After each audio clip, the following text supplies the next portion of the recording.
Hi, it's David Avrin with the Customer Experience Advantage podcast. There's no shortage of businesses today or professionals who espouse the importance of impacting their world and community. Young people wanting to make a difference and change the world. But let's be honest, how many of them actually do? Well, my guest today runs a very successful creative services agency and not only works on important issues and causes that he believes in, but he helps their clients do it as well, profitably. Jacob Tell is one of the founders of Oniracom. He's one of the most brilliant, heart-led, strategic, and effective marketing leaders I have ever known. Let's talk profitable, impactful, strategic marketing. It's David Avrin with Jacob Tell on the Customer Experience Advantage podcast. Back in 20 seconds. You're listening to the Customer Experience Advantage podcast with David Avrin, featuring candid conversations with some of the most influential leaders in business today. Sit back and listen in, or feel free to watch the video version online. This is the Customer Experience Advantage podcast, and here's David Avrin. Hey, thanks and welcome to the show today. Today, I'm really excited because what's really interesting about this is, for many of who know me, my background was in marketing and branding and public relations, and we sort of called it different things over the years. But it has grown in such a significant way in terms of the strategic things that it covers. I think when we were young, it was advertising, right? And could you write a jingle? Could you write an ad? But the ways that we communicate with prospects and customers and clients and constituents and patients and whatever your audience might be has changed in profound ways. And the really smart companies are doing it very, very strategically. The tactics, of course, have changed dramatically over the last 20, 30 years. But what Jacob Tell what he has done and his team has done at Oniracom over the last 20 plus years is really remarkable, because I think they came at it from a different perspective. And I want to talk to him about that. But for those of you in business, and we think about some of the traditional marketing tactics, I'm going to be completely honest. I spoke about this for almost 20 years. I wrote books. Those see the video version of this podcast on my website at davidavrin.com or on YouTube. You see my books are strategically located next to my head. I'm really proud of the work that I did, but I'm going to be really honest. I couldn't do it today. My daughters run circles around me. My oldest has been working at video production with a big agency, producing her own shows in Hollywood for almost 10 years. My other daughter just graduated with a digital marketing degree. And while I think I'm still very good on the strategy and how do we differentiate ourselves effectively, I spoke about that for a long time. But from a tactical perspective, some of the newer strategies of bringing in additional stakeholders, I'm behind. And I freely admit that's probably why I speak exclusively on customer experience right now.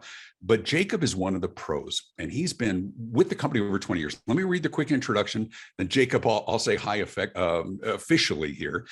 Jacob Tell, he says, creating a culture of positive disruption is not only the slogan of Jacob Tell's branding and creative marketing agency, Oniracom, it is the red thread that weaved his 2-decade career. Within the framework of Oniracom, Jacob and his team has incubated a reality TV pilot, film production company, record label, print magazine, a trio of nonprofit compilation albums and music arts festivals in Santa Barbara, California, a digital signage technology platform, a cannabis symposium series, a neighborhood branding initiative, proprietary branding process. I'm not going to stop. I'm going to read all of them. Dozens of community events, production rental operation, cannabis industry parties, hundreds. We've all done those parties, though, haven't we? It's been a few years. Hundreds and hundreds of web pages, several art installations, major construction projects for 2 separate creative office spaces, and he even toured the world with rock star, the amazing Jack Johnson, managing his eco-friendly merchandise. Jacob, thanks and welcome to the show. Thank you for having me. You just made me feel really old, but I'm honored to be here with you. Well, listen, we're all together. Jake, I will tell you, 20 years ago, Jacob did my first website. That's right. 20 years ago. First of all, my beard was really black back then, so I looked very, very different than I do today. But honestly, watching you grow, not just in your knowledge, I think we all have, but in your mindset and approach for how you do what you do. Take us on your journey a little bit. And then I really want to talk about the present and the future of how do we differentiate and communicate and Sure. access those stakeholders. Sure. I mean, for me, it's been very much like a values alignment with, sort of, you could use the hippy dippy, like heart-centered approach to things, but really it comes down to values. And I think that when you're talking about an organization that has a really strong brand foundation, they have those values defined for them. So for us, we didn't necessarily have a solid brand defined, but we knew what we stood for, and we knew the types of clients that we wanted to work with. We knew the types of industries that attracted us in, and we knew the types of impact that we wanted to make as an organization. So it was very easy for us to kind of organically move from, what you just listed sounds like a plethora of random things, but there was a natural progression and story that unfolded over time to that. And so I think that at the end of the day, when we approach a client or they approach us, the first thing that we do is we talk values and we figure out, is there an alignment there? Because if there's not, then we're not going to have our heart into the work, and we're not going to do a good job, and they're not going to be happy with the results. Right. Well, but talk to me. I mean, it's really easy to say that. And there's always going to be sort of those people shaking their head listening to this or watching the video version. But you have really found a way to do it profitably. It's not a matter of, and from our earlier conversations, it's not really a matter of, we're not going to work with them, we're not going to work with them, and forego that potential revenue. You're not really even having conversations with people by and large. There are companies and organizations and causes that are attracted to you because of your reputation, the ones that you go after. So alignment is really so much of who you are as a company. It is. Because of where we started in the music industry, we were lucky enough to work with Jack Johnson. You mentioned him earlier at the beginning of his career, when he was basically saying to his, major record label opportunities that were coming at him, unless I've got, sustainability and environmentalism at the core of what I do, and and you actually meet me halfway there, I'm not going to sign with you. So we saw that approach that he took to the music industry, and we essentially went with it. And sustainability, environmentalism is at the core of a lot of what we do. So a lot of nonprofits that are in that space naturally found us, to your point. And ones that we worked with, say organizations that we worked with that didn't necessarily have that lens, we would challenge them to look at their supply chain. We would challenge them to look at the partnerships that they had, or how they actually approached, being good stewards on this planet and having some corporate responsibility, and making sure that we were able to leverage that in their storytelling. So it wasn't just behind the scenes, but we could actually bring it out into the brand, into the marketing, into the approach that the communications approach that they took with their clients or customers. And guess what? They actually saw a bottom line effect from that positive growth. Do you see a lot of companies today, and maybe this is a bit of a loaded question, that are paying lip service to being green, being inclusive in terms of their policies? Are they checking that box because they know a box needs to be checked? And Absolutely. What differentiates those from the ones who really have something that isn't necessarily divisive? I mean, there's always going to be those internal conversations, but what's the difference between those who are checking a box and those who are living those values, and finding an audience that also cares about those values? We call that greenwashing, and it absolutely is prevalent across many sectors, many industries. And, on one hand, I can think of that as like, the fake it till you make it. Well, okay, if you're going to do that, maybe people start internally buying off on those concepts, and then maybe there is real change that occurs in that organization structure. So is it really, do the ends justify the means in that case? But I think at the end of the day, the customers this day and age are so savvy. They smell inauthenticity from a mile away.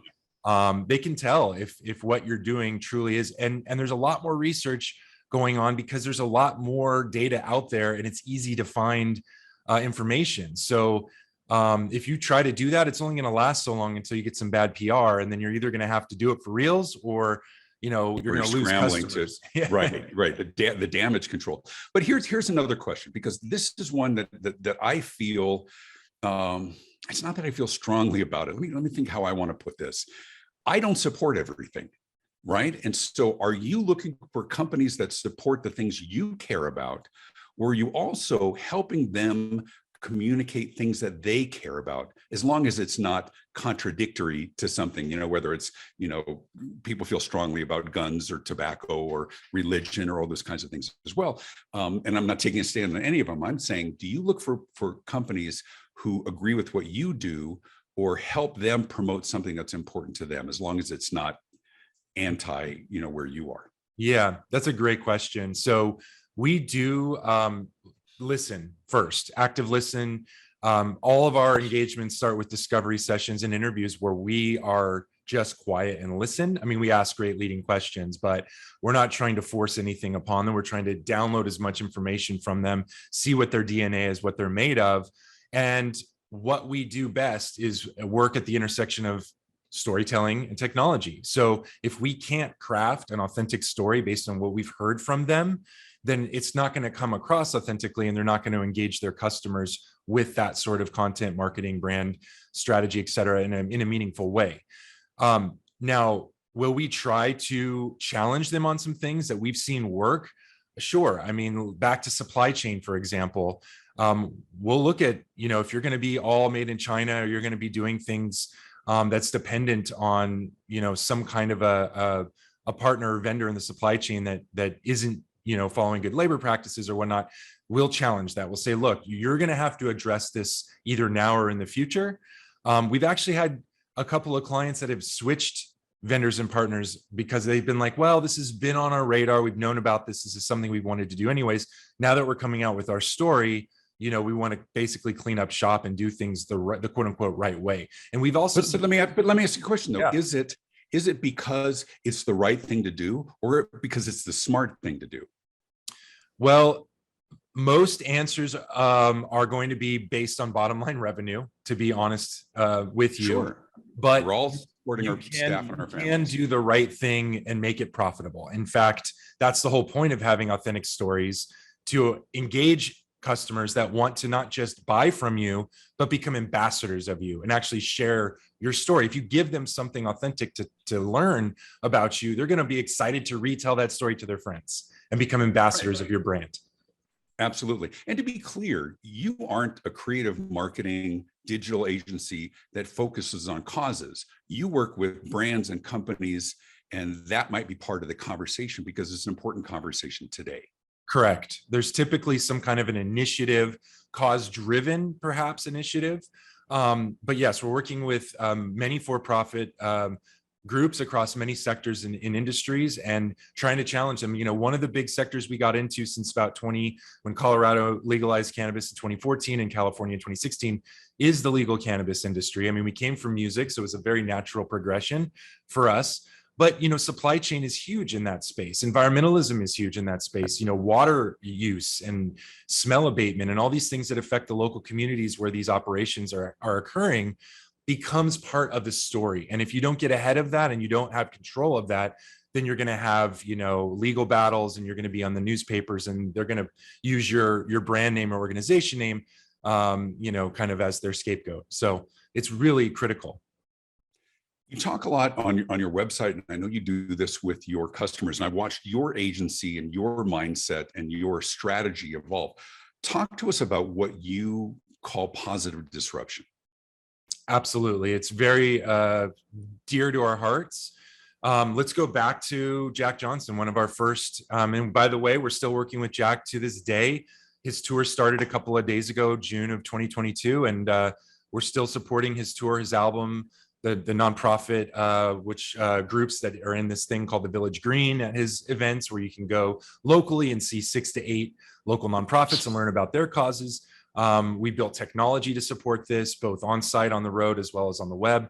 So we're very proud of this 20+ relationship. But if you go back to the beginning of this, what happened when he started to tour is he saw this contradiction with the sustainability footprint that they were leaving with these big trucks and buses and everything else. You looked across at the end of the night and saw these plastic water bottles littering the venues. So what they decided to do was create a eco rider, or a green rider. And a rider in the music industry is essentially a list of things that the band and the promoter demand from the venue when they arrive in that town.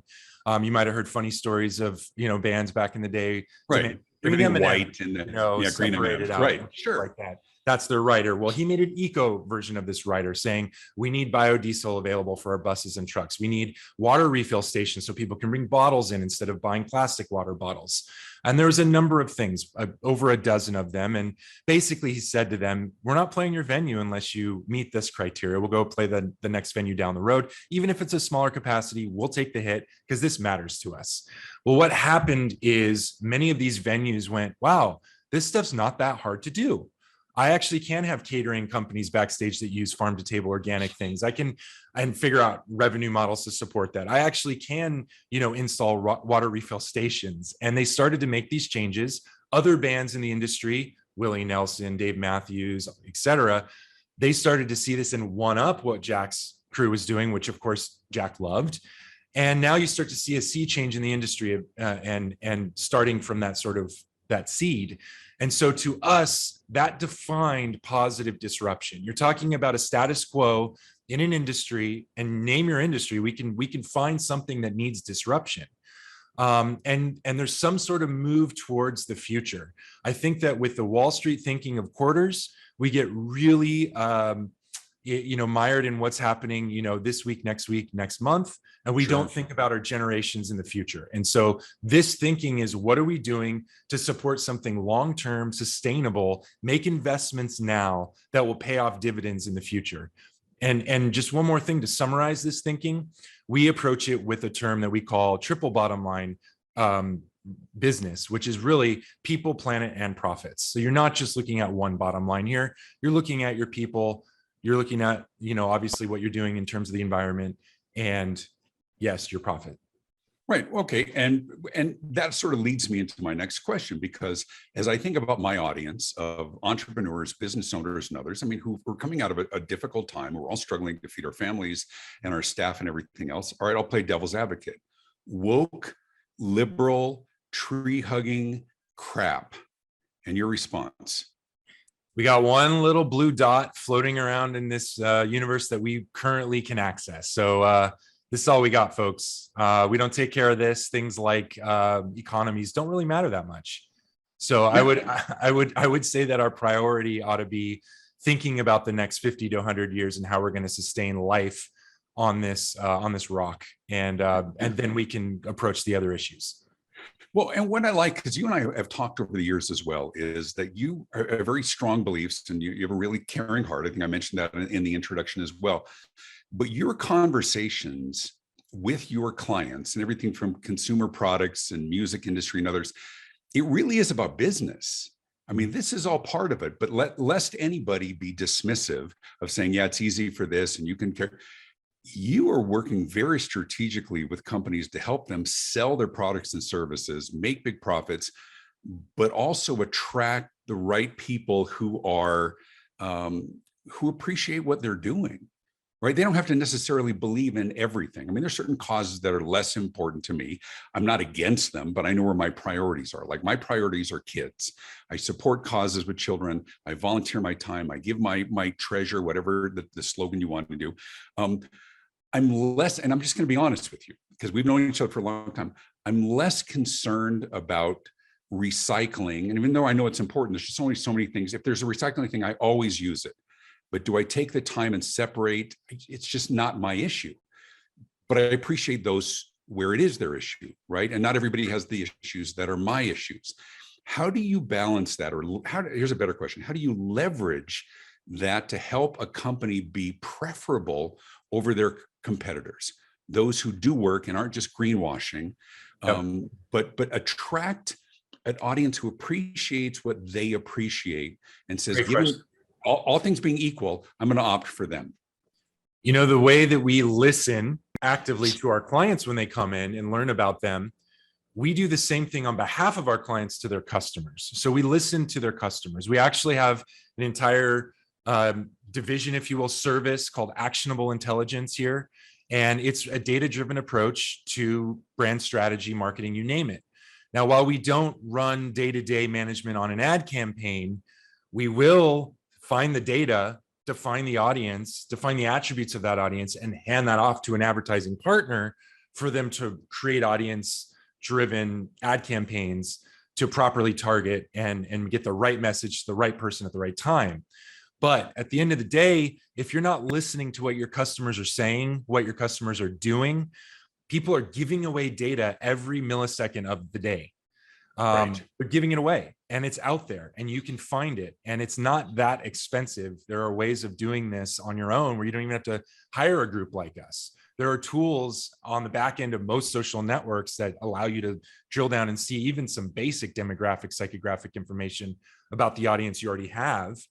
And then you can create, say, a lookalike audience to go attract more people like that. We call it, find your choir that you're preaching to and expand out from there. So for us, when we listen to an audience and we find out what they're into, what they read, what they buy, what their shopping behaviors are, what patterns they have, that can come back into a focus and we can say, look, these are the values that your customers care about. Are you in alignment or not as a brand or as an organization with that? And if you aren't, what are some things we can do to make adjustments in your communication strategy, in your PR strategy, in your advertising, in your influencer marketing, whatever it may be. So for us, again, it goes back to listening. Very, very critical. Well, and I think that's part is really important. I think for our listeners and our viewers as well is I saw some line the other day says, like, unless you have research to back it up, all you have are opinions, right? And you're not asking people do this because it's the right thing to do. I heard this great line. I wish I'd come up with this, and it said something along the lines of, if you're trying to get somebody to do what you want them to do, don't appeal to their better nature. They may not have one. Appeal to their self-interest and you'll get farther. And the point I'm making is when you go in there and say, I'm not saying do this because it's the right thing to do and because you're supporting the causes that I care about. You're saying this is the smart thing to do. This is going to drive the right people who share that belief system in a situation where all things are equal. You're going to be preferable. I mean, you're really pulling through that division that you have, the data that shows them, and maybe the naysayers or the bean counters and others within that organization. This is smart business, data-driven strategy that will boost your bottom line. Absolutely. We talk about the customer journey. We all go through customer journeys, whether it's, going into the grocery store and picking out a can of soup off the shelf, or whether it's buying your next home or car. There are very distinct stages from, identifying the need in the first place, to doing the research on the competitor set, to actually making the decision, to actually purchasing. At the end of the day, people and brands think about that loyalty loop of people coming back through and making a future purchase. And that's great when you have lifetime customer value that is more than just one transaction. Sure. But the last step of that customer journey is one that we focus on the most to say, can you get there? And that is truly ambassadorship. Can you have people come back through after they've maybe made purchases several times and become an ambassador of the brand? You see this with like Tesla owners, where they're just screaming to the rooftops about how much they love their experience driving their car and all the features that they tout. And so they become ambassadors to their group of friends about how great this car experience is. So, I think that's a really critical thing, is to look at your customer journey. Tell me about what Oniracom does with your firm in helping organizations tell that story through social media. Do you help them understand their audience enough to understand how to equip them to, for lack of a better term, make it really easy for others to brag about you? Stories sell. Story. So yes, I mean, there might be like only one or two or a handful of initiatives or focused marketing campaigns that you might be running right now, but they all have kind of a story arc, which is beginning, middle, and end. And typically when you're talking about marketing and branding, there's some sort of a call to action. And so is your story compelling enough to get somebody to act? And whether that action is signing up and giving data on a mailing list, purchasing a product, sharing a piece of content, doesn't matter. You've got to compel somebody to take action, because guess what? We've all got ADHD, scrolling a million miles a minute through all the different platforms. And what gets somebody to actually stop and act? That's the $1 million question. Well, talk to us about some of the tactics, and because that's what's changed so tremendously in the 20 plus years that you and I have worked together is, and I'm older than you, but I mean, I remember as a kid, you put an ad in the yellow pages right? And that was your big marketing spend, or an ad in the local paper. Talk to us about all of the vehicles and venues. And I know some of those you've created for your own company and magazines and events. How are people communicating, engaging, and staying connected with their tribe? Sure. It's all dependent on who your customers are, and you want to meet them where they are. I could go down the TikTok rabbit hole right now with you, and I'm sure you've got some great dance videos I can go find and share to your audience, right? Working on it. No. Okay, fair enough. But one of the things I will generically say, because I think it's really like a case by case thing where, a brand that is attracting a certain demographic, psychographic audience, you want to see where they are spending most of their time, whether that's Facebook, Instagram, TikTok, certain blogs, whatever. But one thing I will generically say is that what the pandemic kind of did for a lot of us, especially on the B2B side, but also B2C, is it created a sense of yearning for human connection and community. And so absolutely. I'm really looking at live events. I'm looking at virtual events. We're looking at workshops. We're looking at in-person opportunities. And those are places where I think it's a really smart investment right now for brands to go make human contact again. We were for so long sort of pushed into Zoom culture.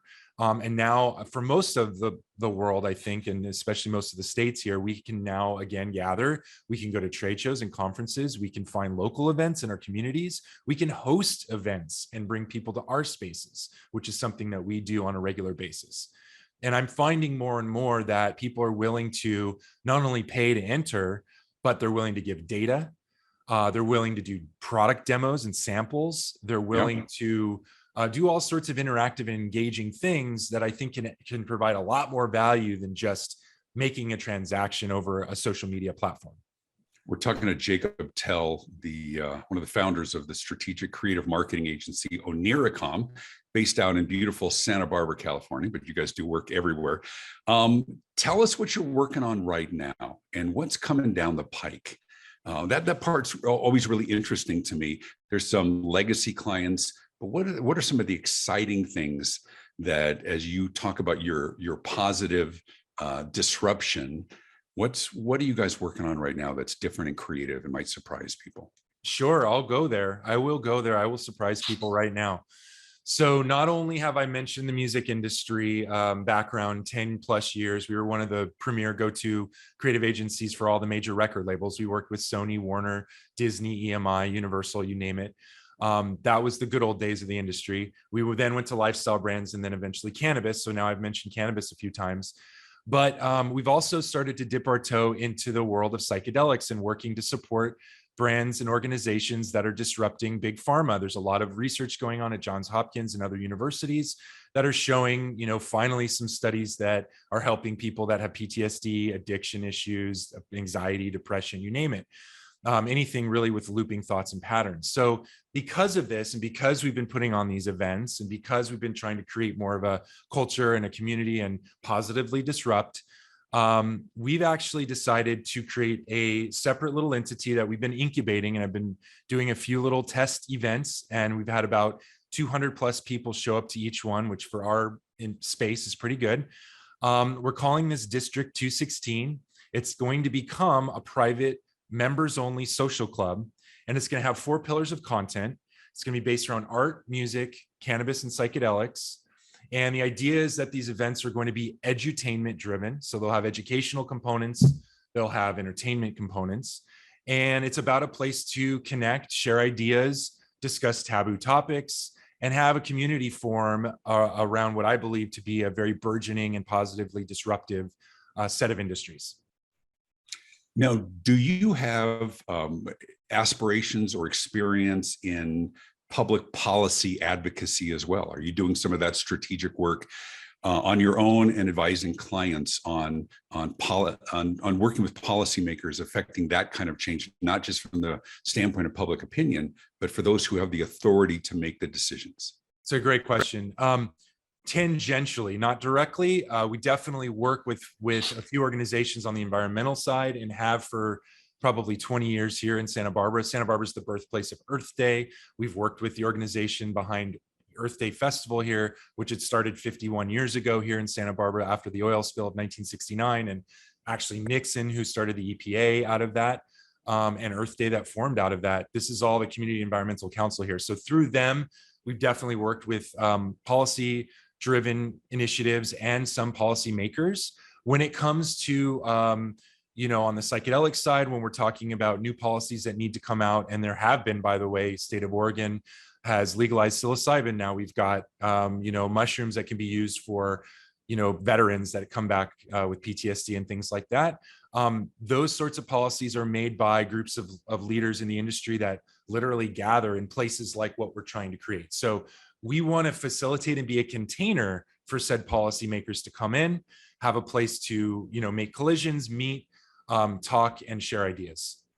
What's interesting, and we're almost out of time here, is that so many of these conversations have been shunned for so long or dismissed for so long because of sort of the stigma behind them. But because of that, there was also a lack of research, and there was a lack of resources.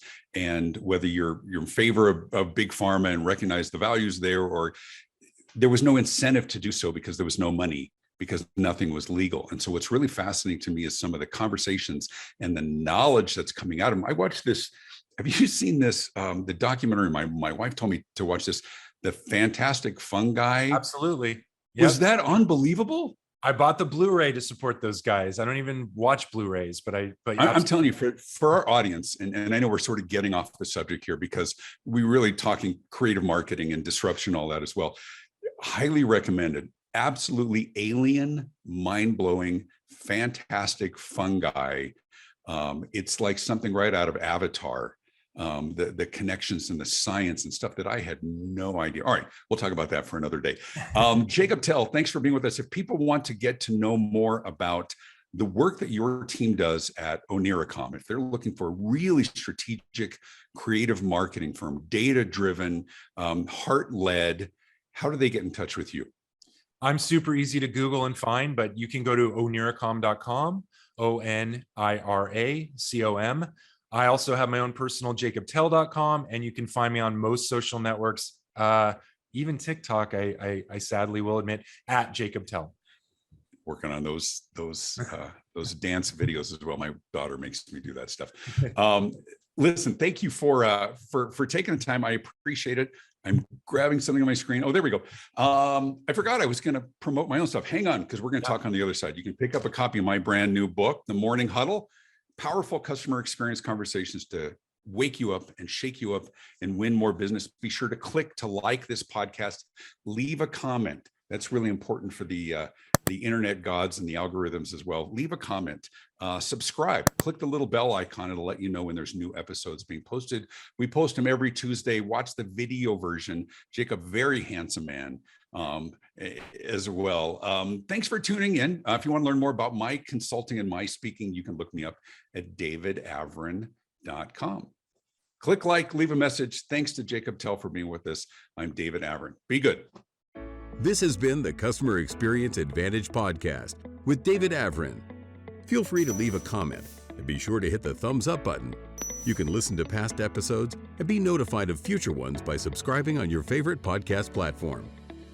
David's popular marketing and customer experience books are available in print, as well as Kindle and audiobook, and published in multiple languages around the world. You can stay connected and learn more at davidavrin.com. Thanks for tuning in.